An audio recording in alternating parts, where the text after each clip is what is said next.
Plaster of Paris इस नए लवण के बारे में हम अध्ययन करेंगे इस वीडियो में। प्लास्टर ऑफ पेरिस क्या है, कैसे तैयार किया जाता है या किस पदार्थ से तैयार किया जाता है, इसके क्या गुण हैं, क्या उपयोग हैं। Plaster of Paris short name इसका POP भी कहा जाता है। बोलचाल की भाषा में आपने सुना भी होगा। घरों में रंगाई पुताई दीवारों पर दीवार को चिकना करने के काम में आता है, सफेदी करने के। इसका जो रासायनिक नाम है वो है कैल्शियम सल्फेट। रासायनिक सूत्र जो है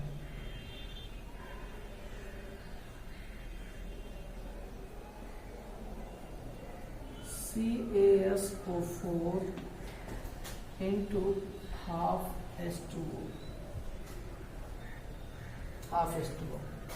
या CaSO4 twice into H2O।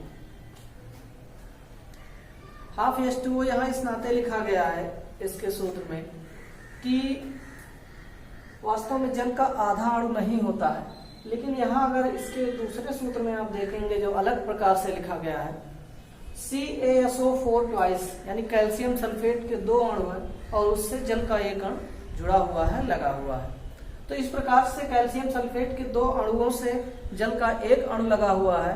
तो अगर हम इसका और सरल अनुपात यानी कि और सरल करें इसको, कैल्शियम सल्फेट के एक अणु के लिए तो वो जल का आधा अणु आएगा, इसीलिए हाफ H2O लिखा गया है। वास्तव में हाफ H2O नहीं होता है, लेकिन इसका जो कैल्शियम सल्फेट के एक अणु के रेशियो के आधार पर हाफ H2O इसके फार्मूले में लिखा गया है।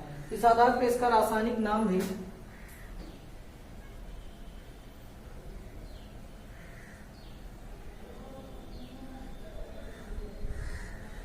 Calcium sulphate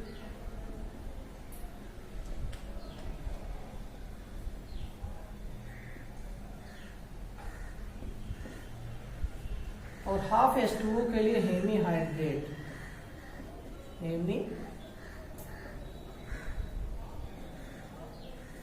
hemihydrate calcium sulphate hemihydrate. अब बात करते हैं इसके बनाने की विधि के बारे में, कैसे बनाया जाता है इसको, यानी POP को आप कैसे तैयार करते हैं।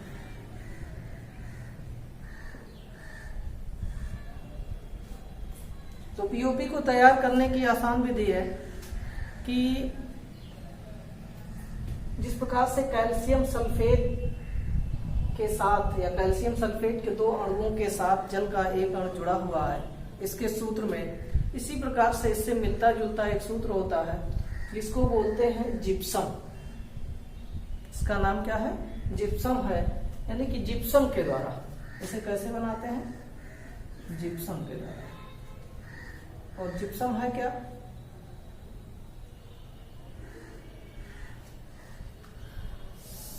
CaSO4 calcium sulphate into 2H2O। CaSO4 into 2H2O, यानी कि एक कैल्शियम सल्फेट के साथ जल के 2 अणु जुड़े हुए हैं और यही इसका औद्योगिक नाम, इंडस्ट्रियल नेम क्या है? जिप्सम है। अब आगे देखते हैं कि इस जिप्सम के द्वारा, यानी इसी जिप्सम के द्वारा हम क्या प्राप्त करते हैं? POP प्राप्त करते हैं, प्लास्टर ऑफ पेरिस प्राप्त करते हैं।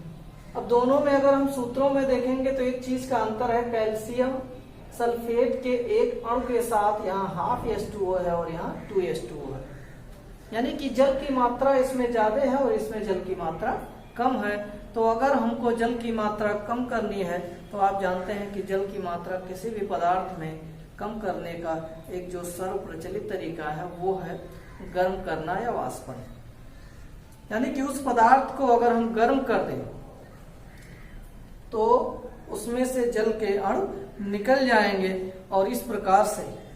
अब किस ताप तक गर्म करना है, कहाँ तक गर्म करना है, ये जानकारी होनी चाहिए, क्योंकि अगर आप, चूंकि हाफ H2O चाहिए, एक निश्चित रेशियो में चाहिए। किसी भी यौगिक में जो परमाणुओं की, अणुओं की मात्रा होती है वो एक निश्चित अनुपात में होती है, आपको बताया गया है। तो एक निश्चित मात्रा में बचाए रखने के लिए हमको एक निश्चित टेम्परेचर तक गर्म करना होगा, और इस बात का हमें हमेशा ध्यान रखना होगा। तो इसका जो सूत्र है 2CaSO4 into 2H2, यानी 2 अणु जिप्सम के कितने अणु, हाँ 2 अणु ले रहे हैं, और इसको हम केवल और केवल गर्म करते हैं कितने डिग्री सेंटीग्रेड ताप तक, 100 डिग्री सेंटीग्रेड ताप तक हम इसको गर्म करते हैं। और 100 डिग्री सेंटीग्रेड ताप तक गर्म करने पर मिलता क्या है, CaSO4, इसके 2 अणुओं के साथ H2, जल का 1 अणु। और यहाँ आप देखेंगे कि जल का 1 अणु है, और यहाँ कितने अणु हैं टोटल, 2 का गुणा 2 में 4, तो 3 अणु वो अलग हो जाता है, यानी 4 अणुओं में से 3 H2 अलग हो जाता है। तो उसी अनुपात में जो बचता है ये आपका क्या है, प्लास्टर ऑफ पेरिस।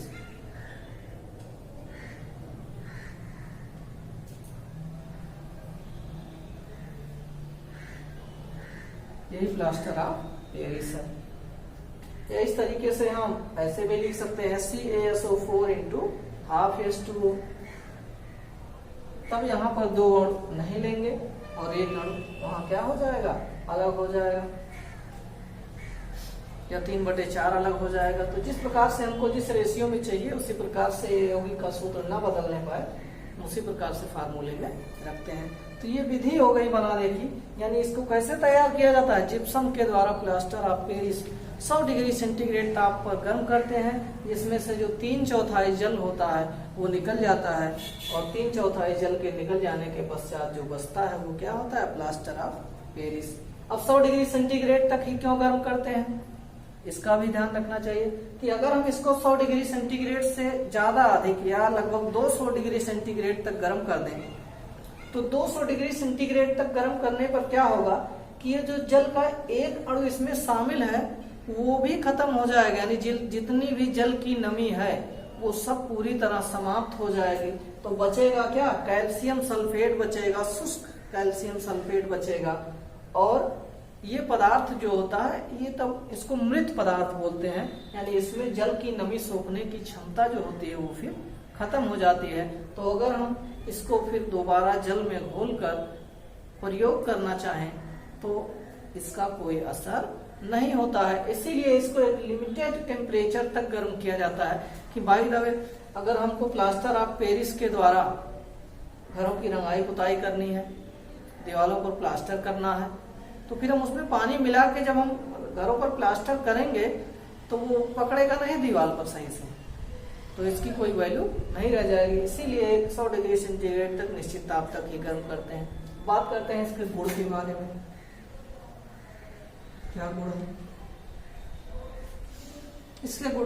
देखिए रंग इसका सफेद होता है, और कैसा पदार्थ है, जल में ये पूरी तरह से घुलता नहीं है, यानी इसकी जो जल में विलेयता है वो बहुत ही कम है, यानी जल में ये अल्प विलेय है, बहुत ही कम घुल पाता है, बाकी वैसे दिखाई देता है, यानी पूरा विलयन क्या हो जाएगा, दूधिया हो जाएगा, सफेद रंग हो जाएगा। अब इसके बाद कि प्लास्टर ऑफ पेरिस से जिप्सम, जैसे हमने बताया कि गर्म करने पर जल निकल जाता है, तो इससे प्लास्टर ऑफ पेरिस प्राप्त हो जाता है जिप्सम से। लेकिन प्लास्टर ऑफ पेरिस में अगर आप वाटर मिला दें, जल मिला दें, तो क्या हो जाएगा, आपको जिप्सम मिल जाएगा, यानी कि रंग इसका सफेद होता है, दूधिया होता है, जल में अल्प विलेय है, और इसके द्वारा हम क्या प्राप्त कर सकते हैं, जिप्सम प्राप्त कर सकते हैं। कैसे, जल मिलाने पर। यानी अगर आप प्लास्टर ऑफ पेरिस को उसको जल में घोल दें या जल उसमें मिला दिया जाए तो हमको फिर जिप्सम मिल जाता है। तो जिप्सम के द्वारा प्लास्टर ऑफ पेरिस और प्लास्टर ऑफ पेरिस के द्वारा जिप्सम दोनों बनाया जा सकता है। अब इसके उपयोग क्या है,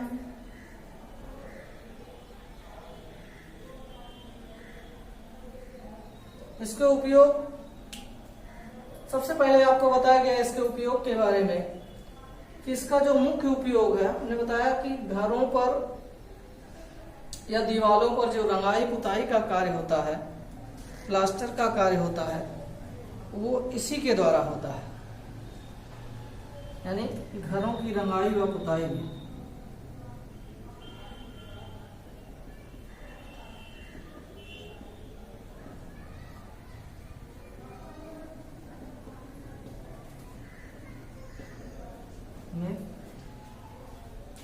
दीवारों पर जैसे प्लस्तर करते हैं, सफाई करते हैं, तो उसमें इसका बहुत बड़े पैमाने पर पीओपी का उपयोग किया जाता है।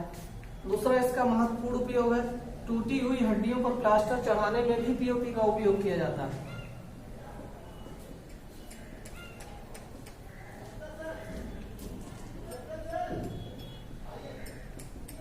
टूटी हुई हड्डियों पर प्लास्टर चढ़ाने में।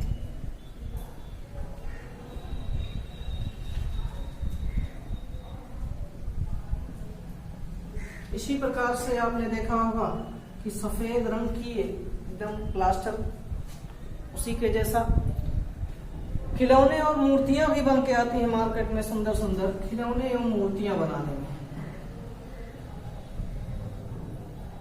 ये खिलौने एवं मूर्तियां भी किसकी बनी होती हैं? प्लास्टर ऑफ पेरिस की बनी होती है अधिकतर।